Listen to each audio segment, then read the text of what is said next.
Welcome. Audiobooks Hub presents Lesson 3 of Neville Goddard's life-changing 1948 5 Lessons Masterclass. Neville explains fourth-dimensional thinking. Your spiritual self isn't bound by time. If letting go of 5 senses and completely trusting your fourth-dimensional self, you'll have what you want without fail.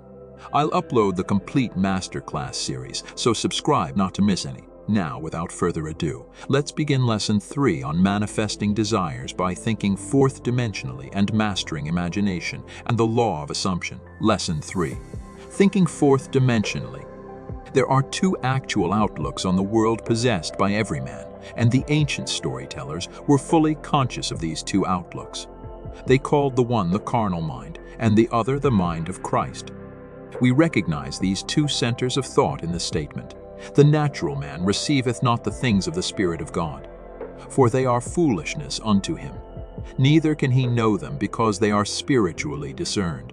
I Cor. 2:4. To the natural mind. Reality is confined to the instant called now. This very moment seems to contain the whole of reality. Everything else is unreal. To the natural mind, the past and the future are purely imaginary. In other words, my past, when I use the natural mind, is only a memory image of things that were, and to the limited focus of the carnal or natural mind. The future does not exist. The natural mind does not believe that it could revisit the past and see it as something that is present, something that is objective and concrete to itself. Neither does it believe that the future exists. To the Christ mind, the spiritual mind, which in our language we will call the fourth-dimensional focus, the past, the present, and the future of the natural mind are a present whole. It takes in the entire array of sensory impressions that man has encountered, is encountering, and will encounter.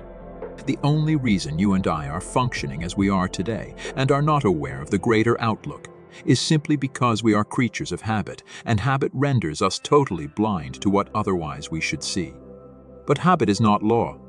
It acts as though it were the most compelling force in the world, yet it is not law. We can create a new approach to life if you and I would spend a few minutes every day in withdrawing our attention from the region of sensation and concentrating it on an invisible state and remain faithful to this contemplation, feeling and sensing the reality of an invisible state. We would in time become aware of this greater world, this dimensionally larger world. The state contemplated is now a concrete reality displaced in time. Tonight, as we turn to our Bible, you be the judge as to where you stand in your present unfoldment. Our first story for tonight is from the 5th chapter of the Gospel of Mark. In this chapter, there are 3 stories told as though they were separate experiences of the dominant characters. In the first story, we are told that Jesus came upon an insane man, a naked man who lived in the cemetery and hid himself behind the tombs. This man appealed to Jesus not to cast out the devils that bedeviled him. But Jesus said unto him, Come out of the man, thou unclean spirit. Mark 5:8. Thus Jesus cast out the devils that they may now destroy themselves. And we find this man for the first time, clothed and in his right mind, and seated at the feet of the Master. We will get the psychological sense of this chapter by changing the name Jesus to that of enlightened reason or fourth-dimensional thinking. As we progress in this chapter, we are told that Jesus now comes upon the high priest, whose name is Jairus, and Jairus, the high priest of the synagogue, has a child who is dying. She is 12 years old, and he appeals to Jesus to come and heal the child. But Jesus consents, and as he starts toward the home of the high priest, a woman in the marketplace touched his garment. And Jesus, immediately knowing in himself that virtue had gone out of him, turned him about in the press and said, Who touched my clothes? Mark 5:30. The woman who was healed of an issue of blood that she had had for 12 years confessed that she had touched him. And he said unto her, Daughter, thy faith hath made thee whole. Go in peace. Mark 5:34. As he continues toward the home, the high priest, he is told that the child is dead, and there is no need to go to resurrect her. She is no longer asleep, but is now dead. As soon as Jesus heard the word that was spoken, he saith unto the ruler of the synagogue, Be not afraid, only believe. Mark 5:36. And when he was come in, he saith unto them, Why make ye this ado and weep? The damsel is not dead, but sleepeth. Mark 5:39. With this, the entire crowd mocked and laughed. But Jesus, closing the doors against the mocking crowd, took with him into the household of Jairus his disciples and the father and mother of the dead child. They entered into the room where the damsel was lying. And he took the damsel by the hand and said unto her, Damsel, I say unto thee, arise. Mark 5:41. From this deep sleep she awoke and arose and walked, and the high priest and all the others were astonished. And he changed them straitly, that no man should know it. And he commanded that something should be given her to eat. Mark 5:43. You are this very night, as you are seated here, pictured in this 5th chapter of Mark. A cemetery is for one purpose. It is simply a record of the dead. Are you living in the dead past? If you are living among the dead, your prejudices, your superstitions, and your false beliefs that you keep alive are the tombstones behind which you hide. If you refuse to let them go, you are just as mad as the madman of the Bible, who pleaded with enlightened reason not to cast them out.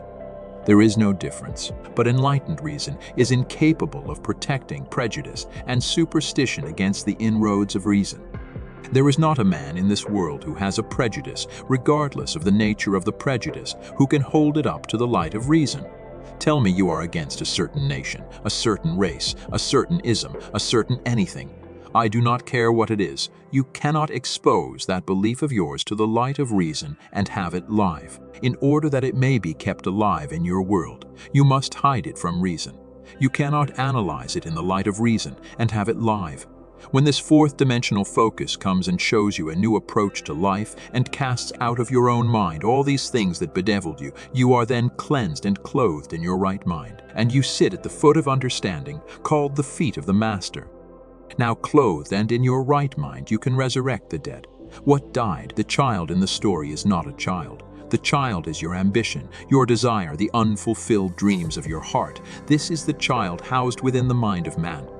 For as I have stated before, the entire drama of the Bible is a psychological one. The Bible has no reference at all to any person who ever existed or any event that ever occurred upon earth. All the stories of the Bible unfold in the minds of the individual man. In this story, Jesus is the awakened intellect of man. When your mind functions outside of the range of your present senses, when your mind is healed of all the former limitations, then you are no longer the insane man. But you are this presence personified as Jesus, the power that can resurrect the longings of the heart of man. You are now the woman with the issue of blood.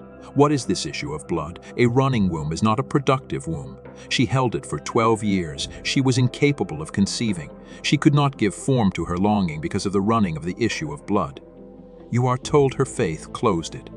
As the womb closes, it can give form to the seed or idea. As your mind is cleansed of your former concept of self, you assume you are what you want to be. And remaining faithful to this assumption, you give form to your assumption or resurrect your child. You are the woman cleansed of the issue of blood, and you move towards the house of the dead child. The child or state you desired is now your fixed concept of yourself. But now, having assumed that I am what formerly I desired to be, I cannot continue desiring what I am conscious of being, so I do not discuss it. I talk to no one concerning what I am. It is so obvious to me that I am what I wanted to be that I walk as though I were. Walking as though I am what formerly I wanted to be. My world of limited focus does not see it and thinks I no longer desire it. The child is dead within their world. But I who know the law say, the child is not dead, the damsel is not dead, she but sleepeth. I now awaken her, by my assumption, awaken and make visible in my world what I assume, for assumptions, if sustained, invariably awaken what they affirm. I close the door. What door? The door of my senses. I simply shut out completely all that my senses reveal. I deny the evidence of my senses. I suspend the limited reason of the natural man and walk in this bold assertion that I am what my senses deny. With the door of my senses closed, what do I take into that disciplined state? I take no one into that state but the parents of the child and my disciples. I close the door against the mocking, laughing crowd. I no longer look for confirmation. I completely deny the evidence of my senses, which mock my assumption, and do not discuss with others whether my assumption is possible or not. Who are the parents? We have discovered that the father-mother of all creation is man's I amness. Man's consciousness is God. I am conscious of the state. I am the father-mother of all my ideas, and my mind remains faithful to this new concept of self. My mind is disciplined. I take into that state the disciples, and I shut out of that state everything that would deny it. Now the child, unaided by a man, is resurrected. The condition which I desired and assumed that I had becomes objectified within my world and bears witness to the power of my assumption. You be the judge, I cannot judge you. You are either living now in the dead past, or you are living as the woman whose issue of blood has been stanched. Could you actually answer me if I asked you the question? Do you believe now that you, without the assistance of another, need only assume that you are what you want to be to make that assumption real within your world? Or do you believe that you must first fulfill a certain condition imposed upon you by the past, that you must be of a certain order or a certain something? Was nodding and not being critical of certain churches or groups, but there are those who believe that anyone outside of their church or group is not yet saved. I was born a Protestant. You talk to a Protestant. There is only one Christian, a Protestant. You talk to a Catholic. Why, there is nothing in the world that is a Christian but a Catholic. You talk to a Jew, and the Christians are heathens, and the Jews are the chosen. You talk to a Mohammedan, Jews and Christians are the infidels. You talk to someone else, and all these are the untouchables. It does not matter to whom you talk, they are always the chosen ones. If you believe that you must be one of these in order to be saved, you are still an insane man hiding behind these superstitions and these prejudices of the past, and you are begging not to be cleansed. Some of you say to me, do not ask me to give up my belief in Jesus the man, or in Moses the man, or in Peter the man. When you ask me to give up my belief in these characters, you are asking too much. Leave me these beliefs because they comfort me. I can believe that they lived upon earth and still follow your psychological interpretation of their stories. What I say, come out of the dead past.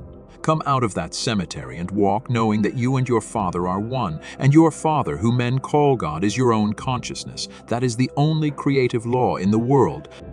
Of what are you conscious of being? Although you cannot see your objective with a limited focus of your three-dimensional mind, you are now that which you have assumed you are. Walk in that assumption and remain faithful to it. Time in this dimension of your being beats slowly, and you may not. Even after you objectify your assumption, remember there was a time when this present reality was but an attitude of mind, because of the slowness of the beat of time. Here you often fail to see the relationship between your inner nature and the outer world that bears witness to it. Walking you be the judge of the position you now occupy in this 5th chapter of Mark. Are you resurrecting the dead child? Are you still in need of having that womb of your mind closed? Is it still running and therefore cannot be fertile? Are you now the insane man living in the dead past? Only you can be the judge and answer these questions. Now we turn to a story in the 5th chapter of the Gospel of John. This will show you how beautifully the ancient storytellers told of the two distinct outlooks on this world. One, the limited three-dimensional focus, and the other, the fourth-dimensional focus. This story tells of an impotent man who is quickly healed. Jesus comes to a place called Bethesda, which by definition means the house of 5 porches. On these 5 porches are unnumbered impotent folk. Lame, blind, halt, withered, and others. Tradition had it that at certain seasons of the year an angel would descend and disturb the pool, which was near these 5 porches. As the angel disturbed the pool, the first one in was always healed. But only the first one, not the second. Jesus, seeing a man who was lame from his mother's womb, said to him, "Wilt thou be made whole?" John 5:6. The impotent man answered him, "Sir, I have no man when the water is troubled, to put me into the pool. But while I am coming, another steppeth down before me." John 5:7. Jesus saith unto him, "Rise, take up thy bed and walk." John 5:8. And immediately the man was made whole, and took up his bed and walked. And on the same day was the Sabbath. John 5:9. You read this story and you think some strange man who possessed miraculous power suddenly said to the lame man, "Rise and walk." I cannot repeat too often that the story, even when it introduces numberless individualities, takes place within the mind of the individual man. The pool is your consciousness. The angel is an idea called the messenger of God, consciousness being God. When you have an idea, you're entertaining an angel. The minute you are conscious of a desire, your pool has been disturbed. Desire disturbs the mind of man. To want something is to be disturbed. The very moment you have an ambition or a clearly defined objective, the pool has been disturbed by the angel, which was the desire. You are told that the first one into the disturbed pool is always healed. My closest companions in this world, my wife and my little girl, are to me when I address them second. I must speak to my wife as you are. I must speak to my wife as you are. And Ark must speak to anyone, no matter how close they are, as you are. And after that, the third person he is. There is only one person in this world with whom I can use the first person present, and that is self. I am can be said only of myself. It cannot be said of another. Therefore, when I am conscious of some desire that I want to be, but seemingly am not, the pool being disturbed, who can get into that pool before me? I alone possess the power of the first person. I am that which I want to be. Except I believe I am what I want to be, I remain as I formerly was and die in that limitation. In this story, you need no man to put you into the pool, as your consciousness is disturbed by desire. All you need do is to assume you are already that which formerly you wanted to be, and you are in it, and no man can get in before you. What man can get in before you when you become conscious of being that which you want to be? No one can be before you when you alone possess the power to say I am. These are the two outlooks. You are now what your senses would deny. Are you bold enough to assume that you are already that which you want to be? If you dare assume you are already that which your reason and your senses now deny, then you are in the pool, and, unaided by a man, you too will rise and take your couch and walk. You are told it happened on the Sabbath. The Sabbath is only the mystical sense of stillness, when you are unconcerned, when you are not anxious, when you are not looking for results, knowing that signs follow and do not proceed. The Sabbath is the day of stillness wherein there is no working. When you are not working to make it so, you are in the Sabbath. When you are not at all concerned about the opinion of others, when you walk as though you were, you cannot raise one finger to make it so, you are in the Sabbath. I cannot be concerned as to how it will be, and still say I am conscious of being it. If I am conscious of being free, secure, healthy, and happy, I sustain these states of consciousness without effort or labor on my part. Therefore, I am in the Sabbath. And because it was the Sabbath, he rose and walked. Our next story is from the 4th chapter of the Gospel of John, and it is one you have heard time and time again. Jesus comes to the well, and there is a woman called the woman of Samaria, and he said to her, Give me to drink. John 4:7. Then saith the woman of Samaria unto him, How is it that thou, being a Jew, asketh drink of me, which am a woman of Samaria? For the Jews have no dealings with the Samaritans. John 4:9. Jesus answered and said unto her, If thou knewest the gift of God, and who it is that saith to thee, Give me to drink, thou wouldest have asked of him, and he would have given thee living water. John 4:10. The woman, seeing that he has nothing with which to draw the water, and knowing the well is deep, says, Art thou greater than our father Jacob, which gave us the well, and drank thereof himself, and his children, and his cattle? John 4:12. Jesus answered and said unto her, Whosoever drinketh of this water shall thirst again. But whosoever drinketh of the water that I shall give him shall never thirst. But the water that I shall give him shall be in him a well of water springing up into everlasting life. John 4:13-14. Then he tells her all concerning herself, and asks her to go and call her husband. She answered and said, I have no husband. John 4:17. Jesus said unto her, Thou hast well said, I have no husband, for thou hast had 5 husbands, and he whom thou now hast is not thy husband. John 4:17-18. The woman, knowing this to be true, goes into the marketplace and tells the other, I have met the Messiah. They ask her, How do you know you have met the Messiah? Because he told me all things that I have ever done, she replies. Here is a focus that takes in the entire past at least, and tells her now concerning the future. Continuing with the story, the disciples come to Jesus and say, Master, eat. John 4:31. But he said unto them, I have meat to eat that ye know not of. John 4:32. When they speak of a harvest in 4 months, Jesus replies, Say not ye, there are yet 4 months, and then cometh harvest. Behold, I say unto you, lift up your eyes and look on the fields, for they are white already to harvest. John 4:35. He sees things that people wait 4 months for or wait 4 years for. He sees them as now in a dimensionally larger world, existing now, taking place now. Let us go back to the first part of the story. The woman of Samaria is the 3-dimensional you, and Jesus at the well is the 4th-dimensional you. The argument starts between what you want to be and what reason tells you that you are. The greater you tells you that if you would dare assume you are already what you want to be, you would become it. The lesser you, with its limited focus, tells you why you haven't a bucket. You haven't a rope and the well is deep. How could you ever reach the depth of this state without the means to that end? To answer and say, if you only knew who asks of you to drink, you would ask of him. If you only knew what in yourself is urging upon you the embodiment of the state you now seek, you would suspend your little sight and let him do it for you. Then he tells you that you have 5 husbands, and you deny it. But he knows far better than you that your 5 senses impregnate you morning, noon, and night with their limitations.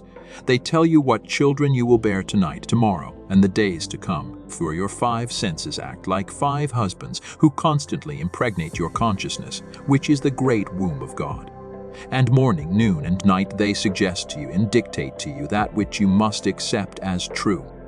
He tells you the one you would like to have for your husband is not your husband. In other words, the 6 has not yet impregnated you. What you would like to be is denied by these 5, and they hold the power. They dictate what you will accept as true. What you would like to accept has not yet penetrated your mind and impregnated your mind with its reality.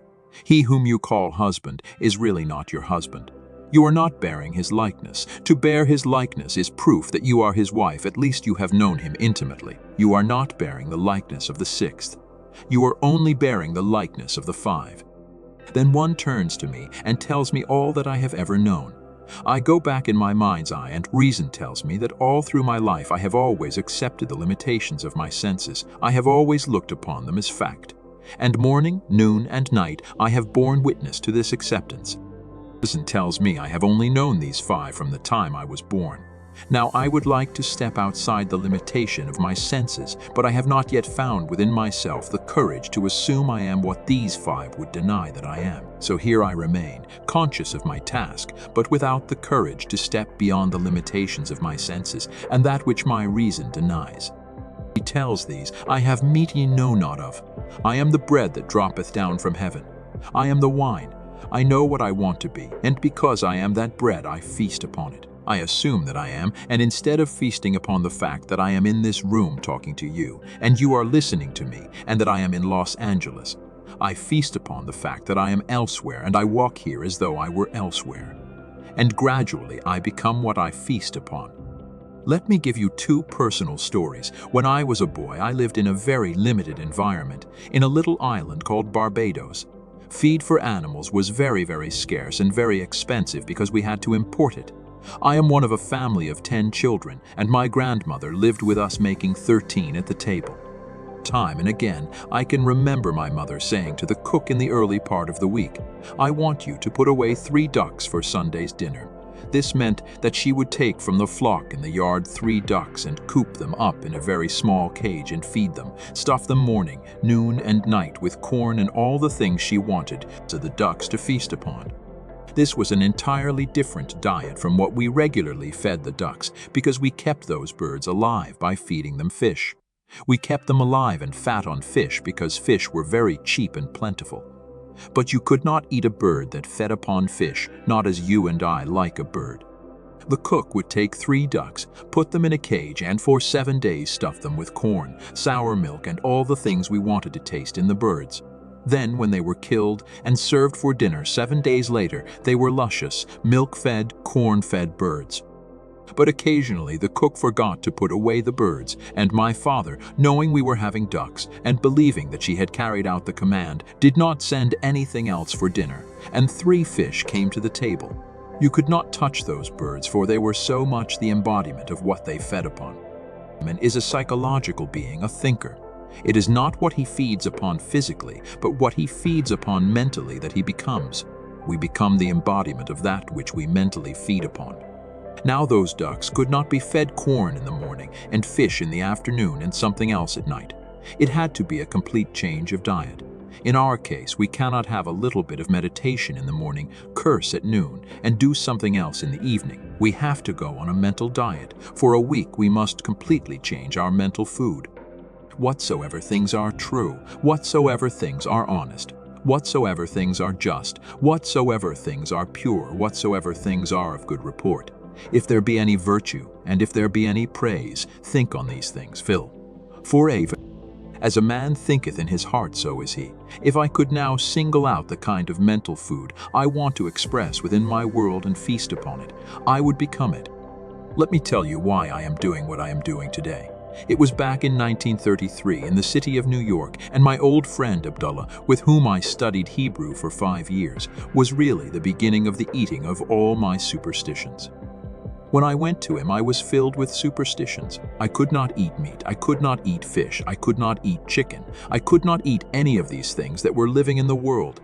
I did not drink, I did not smoke, and I was making a tremendous effort to live a celibate life. Abdullah said to me, I am not going to tell you you are crazy, Neville, but you are, you know. All these things are stupid, but I could not believe they were stupid. In November 1933, I bade goodbye to my parents in the city of New York as they sailed for Barbados. I had been in this country 12 years with no desire to see Barbados. I was not successful, and I was ashamed to go home to successful members of my family. After 12 years in America, I was a failure in my own eyes. I was in the theater and made money one year and spent it the next month. I was not what I would call by their standards, nor by mine, a successful person. Mind you, when I said goodbye to my parents in November, I had no desire to go to Barbados. The ship pulled out, and as I came up the street, something possessed me with a desire to go to Barbados. It was the year 1933. I was unemployed and had no place to go except a little room on 75th Street. I went straight to my old friend Abdullah and said to him, Ab, the strangest feeling is possessing me. For the first time in 12 years, I want to go to Barbados. If you want to go, Neville, you have gone, he replied. That was very strange language to me. I am in New York City on 72nd Street, and he tells me I have gone to Barbados. I said to him, what do you mean I have gone, Abdullah? He said, do you really want to go? I answered, yes. He then said to me, as you walk through this door now, you are not walking on 72nd Street. You are walking on palm-lined streets, coconut-lined streets. This is Barbados. Do not ask me how you are going to go. You are in Barbados. You do not say how and when you're there. You are there. Now you walk as though you were there. I went out of his place in a daze. I am in Barbados. I have no money, I have no job, I am not even well clothed, and yet I am in Barbados. He was not the kind of a person with whom you would argue, not Abdullah. 2 weeks later, I was no nearer my goal than on the day I first told him I wanted to go to Barbados. I said to him, I trust you implicitly, but here is one time I cannot see how it is going to work. I have not 1 penny towards my journey. I began to explain. And you know what he did? He was as black as the ace of spades, my old friend Abdullah, with his turbaned head. As I sat in his living room, he rose from his chair and went towards his study and slammed the door, which was not an invitation to follow him. As he went through the door, he said to me, I have said all that I have to say. On the 3rd of December, I stood before Abdullah and told him again I was no nearer my trip. He repeated his statement, you are in Barbados. The very last ship sailing for Barbados that would take me there for the reason I wanted to go, which was to be there for Christmas, sailed at noon on December 6th, the old Narissa. On the morning of December 4th, having no job, having no place to go, I slept late. When I got up, there was an airmail letter from Barbados under my door. As I opened the letter, a little piece of paper flickered to the floor. I picked it up, and it was a draft for $50. The letter was from my brother Victor, and it read, I am not asking you to come, Neville. This is a command. We have never had a Christmas when all the members of our family were present at the same time. This Christmas it could be done if you would come. My oldest brother Cecil left home before the youngest was born, and then we started to move away from home at different times, so never in the history of our family were we ever all together at the same time. The letter continued, "You are not working. I know there is no reason why you cannot come, so you must be here before Christmas. The enclosed $50 is to buy a few shirts or a pair of shoes you may need for the trip. You will not need tips. Use the bar if you are drinking. I will meet the ship and pay all your tips and your incurred expenses." Of cabled Furness with a company in New York City and told them to issue you a ticket when you appear at their office. The $50 is simply to buy some little essentials. You may sign as you want aboard the ship. I will meet it and take care of all obligations. I went down to Furness with E-Company with my letter and let them read it. They said, "We received the cable, Mr. Goddard, but unfortunately we have not any space left on the December 6th sailing. The only thing available is third class between New York and St. Thomas. When we get to St. Thomas, we have a few passengers who are getting off.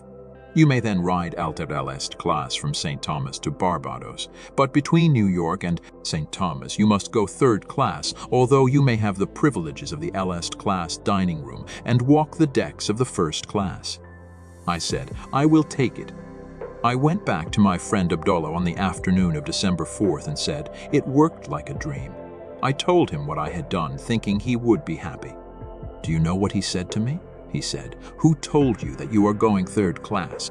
Did I see you in Barbados, the man you are, going third class? You are in Barbados and you went there first class." I did not have one moment to see him again before I sailed on the noon of December 6th. When I reached the dock with my passport and my papers to get aboard that ship, the agent said to me, "We have good news for you, Mr. Goddard. There has been a cancellation and you are going first class." Abdullah taught me the importance of remaining faithful to an idea and not compromising. I wavered, but he remained faithful to the assumption that I was in Barbados and had traveled first class. Now back to the significance of our two Bible stories. The well is deep and you have no bucket, you have no rope. It is 4 months to the harvest and Jesus says, "I have meat to eat you know not of. I am the bread of heaven." Feast on the idea. Become identified with the idea as though you were already that embodied state. Walk in the assumption that you are what you want to be. If you feast on that and remain faithful to that mental diet, you will crystallize it. You will become it in this world. When I came back to New York in 1934, after 3 heavenly months in Barbados, I drank, I smoked, and did everything I had not done in years. I remembered what Abdullah had said to me. After you have proven this law, you will become normal, Neville. You will come out of that graveyard. You will come out of that dead past, where you think you are being holy. For all you are really doing, you know you are being so good, Neville. You are good for nothing. I came back walking this earth a completely transformed person. From that day, which was in February 1934, I began to live more and more. I cannot honestly tell you I have always succeeded. It's my many mistakes in this world. My many failures would convict me if I told you that I have so completely mastered the movements of my attention that I can at all times remain faithful to the idea I want to embody. But I can say with the ancient teacher, although I seem to have failed in the past, I move on and strive day after day to become that which I want to embody in this world. Suspend judgment, refuse to accept what reason and the senses now dictate. And if you remain faithful to the new diet, you will become the embodiment of the ideal to which you remain faithful. There is one place in the world that is unlike my little island of Barbados. It is New York City. In Barbados, the tallest building is 3 stories, and the streets are lined with palm trees and coconut trees and all sorts of tropical things. In New York City, you must go to a park to find a tree. Yet I had to walk the streets of New York as though I walked the streets of Barbados. To one's imagination, all things are possible. I walked, feeling that I was actually walking the streets of Barbados, and in that assumption I could almost smell the odor of the coconut-lined land. I began to create within my mind's eye the atmosphere I would physically encounter were I in Barbados. As I remained faithful to this assumption, somebody canceled passage and I received it. My brother in Barbados, who never thought of my coming home, has the commanding urge to write me a strange letter. He had never dictated to me, but this time he dictated and thought that he originated the idea of my visit. I went home and had 3 heavenly months, returned, lost class, and brought back quite a sum of cash in my pocket, a gift. My trip, had I paid for it, would have been $3,000, yet I did it without a nickel in my pocket. I have ways ye know not of. My ways are past finding out. The dimensionally greater self took my assumption as the command and influenced the behavior of my brother to write that letter. Influenced the behavior of someone to cancel that first-class passage, and did all the things necessary that would tend toward the production of the idea with which I was identified. I was identified with the feeling of being there. I slept as though I were there, and the entire behavior of man was molded in harmony with my assumption. I did not need to go down to Furness, withy company, and beg them for a passage, asking them to cancel someone who was booked first class. I did not need to write my brother and beg him to send me some money or buy me a passage. He thought he originated the act. Actually, to this day, he believes that he initiated the desire to bring me home. My old friend Abdullah simply said to me, "You are in Barbados, Neville. You want to be there. Wherever you want to be, there you are. Live as though you are and that you shall be." These are the two outlooks.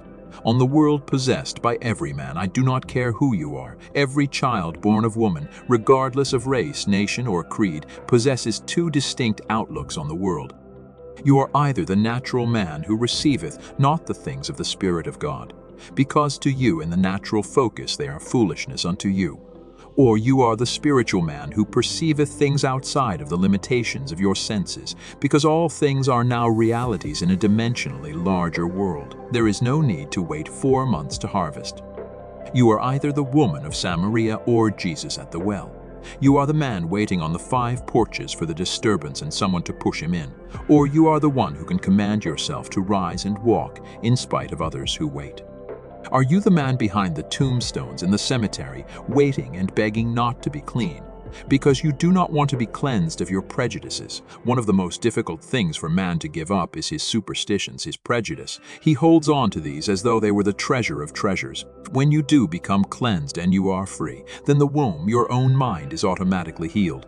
It becomes the prepared ground where seeds, your desires, can take root and grow into manifestation. The child you now bear in your heart is your present objective.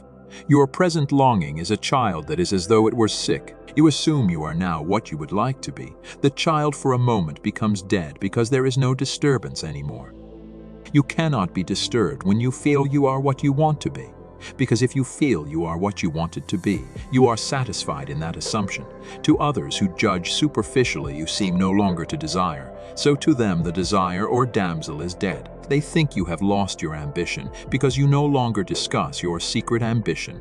You have completely adjusted yourself to the idea. You have assumed that you are what you want to be. You know she is not dead, she but sleepeth. I go to awaken her. I walk in the assumption that I am, and as I walk, I quietly awaken her. Then when she awakens, I will do the normal, natural thing. I will give her to eat. I will not brag about it and tell others. I simply go and tell no man. I feed this state I now like with my attention. I keep it alive within my world by becoming attentive to it. Things that I am not attentive to fade and wither within my world, regardless of what they are. They are not just born and then remain unfed. I gave them birth by reason of the fact that I became conscious of being them. When I embody them within my world, that is not the end. That is the beginning. Now I am a mother who must keep alive this state by being attentive to it. The day that I am not attentive, I have withdrawn my milk from it, and it fades from my world as I become attentive to something else in my world. You can either be attentive to the limitations and feed these and make them mountains, or you can be attentive to your desires. But to become attentive, you must assume you are already that which you wanted to be. Although today we speak of a third-dimensional and a fourth-dimensional focus, do not think for one moment these ancient teachers were not fully conscious of these two distinct centers of thought within the minds of all men. They personified these two, and they tried to show man that the only thing which robs him of the man he could be is habit. Although it is not law, every psychologist will tell you that habit is the most inhibiting force in the world. It completely restricts man and binds him, and makes him totally blind to what otherwise he should be. Begin now to mentally see and feel yourself as that which you want to be, and feast upon that sensation morning, noon, and night. I have scoured the Bible for a time interval that is longer than 3 days, and I have not found it. Jesus answered and said unto them, Destroy this temple, and in 3 days I will raise it up. John 2:19. Prepare you victuals, For within 3 days ye shall pass over this Jordan to go in to possess the land, which the Lord your God giveth you to possess it. Joshua 1:11. If I could completely saturate my mind with one sensation and walk as though it were already a fact, I am promised, and I cannot find any denial of it in this great book, that I do not need more than a 3-day diet if I remain faithful to it. But I must be honest about it. If I change my diet in the course of the day, I extend the time interval. You ask me, but how do I know about the interval? You yourself determine the interval. We have today in our modern world a little word which confuses most of us. I know it confused me until I dug deeper. The word is action. Action is supposed to be the most fundamental thing in the world. It is not an atom, it is more fundamental.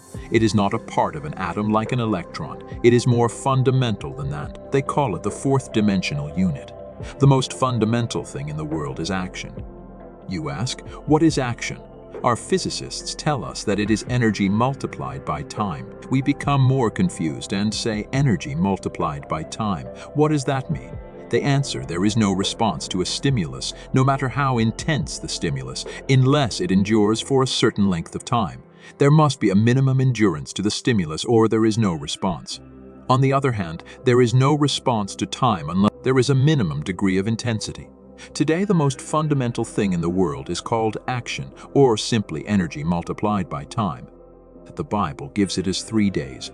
The duration is 3 days for response in this world. If I would now assume I am what I want to be, and if I am faithful to it and walk as though I were, the very longest stretch given for its realization is 3 days. If there is something tonight that you really want in this world, then experience in imagination what you would experience in the flesh were you to realize your goal and deafen your ears and blind your eyes to all that denies the reality of your assumption.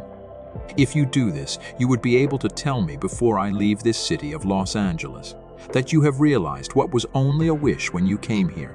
It will be my joy to rejoice with you in the knowledge that the child which was seemingly dead is now alive. This damsel really was not dead, she was only asleep. You fed her in this silence because you have meat no one else knows of. You gave her food and she became a resurrected living reality within your world. Then you can share your joy with me and I can rejoice in your joy. The purpose of these lessons is to remind you of the law of your own being, the law of consciousness. You are that law. You were only unconscious of its operation. You fed and kept alive the things you did not wish to express within this world. Take my challenge and put this philosophy to the test. If it does not work, you should not use it as a comforter. If it is not true, you must completely discard it. I know it is true. You will not know it until you try either to prove or disprove it. Too many of us have joined isms, and we are afraid to put them to the test because we feel we might fail. And then, where are we? Not really wanting to know the truth concerning it, we hesitate to be bold enough to put it to the test. You say, I know it would work in some other way. I do not want to really test it. While I have not yet disproved it, I can still be comforted by it. Now do not fool yourself. Do not think for 1 second be that you are wise. Prove or disprove this law. I know that if you attempt to disprove it, you will prove it, and I will be the richer for your proving it, not in dollars, not in things, but because you become the living fruit of what I believe I am teaching in this world. It is far better to have you a successful, satisfied person after 5 days of instruction than to have you go out dissatisfied. I hope you will be bold enough to challenge this instruction and either prove or disprove it. Now, before we go into the silence period, I shall briefly explain the technique again. We have 2 techniques in applying this law. Everyone here must now know exactly what he wants. You must know that if you do not get it tonight, you will still be as desirous tomorrow concerning this objective. When you know exactly what you want, construct in your mind a single simple event which implies fulfillment of your desire, an event wherein self predominates. Instead of sitting back and looking at yourself as though you were on the screen, you be the actor in the drama. Restrict the event to one single action. If you are going to shake a hand because that implies fulfillment of your desire, then do that and that only. Do not shake hands and then wander off in your imagination to a dinner party or to some other place. Restrict your action to simply shaking hands and do it over and over again until that handshake takes on the solidity and the distinctness of reality. You feel you cannot remain faithful to an action. I want you now to define your objective and then condense the idea, which is your desire, into a single phrase, a phrase which implies fulfillment of your desire. Some phrase such as, "Isn't it wonderful?" Or if I felt thankful because I thought someone was instrumental in bringing my desire to pass, I could say, "Thank you," and repeat it with feeling over and over again, like a lullaby, until my mind was dominated by the single sensation of thankfulness. We will now sit quietly in these chairs with the idea which implies fulfillment of our desire condensed to a single phrase or to a single act. We will relax and immobilize our physical bodies. Then let us experience in imagination the sensation which our condensed phrase or action affirms. You imagine yourself shaking another person's hand. Do not use your physical hand. Let it remain immobilized. But imagine that housed within your hand is a more subtle, more real hand which can be extracted in your imagination. Put your imaginary hand into the imaginary hand of your friend who stands before you and feel the handshake. Keep your physical body immobilized, even though you become mentally active in what you are now about to do. Now we will go into the silence. No one to change but self. Why do we try so hard to change others when the only person we can really control is ourselves? I used to fall into this trap all the time, but realize all my energy should go toward transforming my own state of being instead. The issue is that we give so much power to external things. In truth, the only reality is our inner world. I'll demystify how to access your inner God self that dreams a world into being rather than feeling helpless about outer conditions. Ready to unlock your innate divine creativity within. Let's dive in.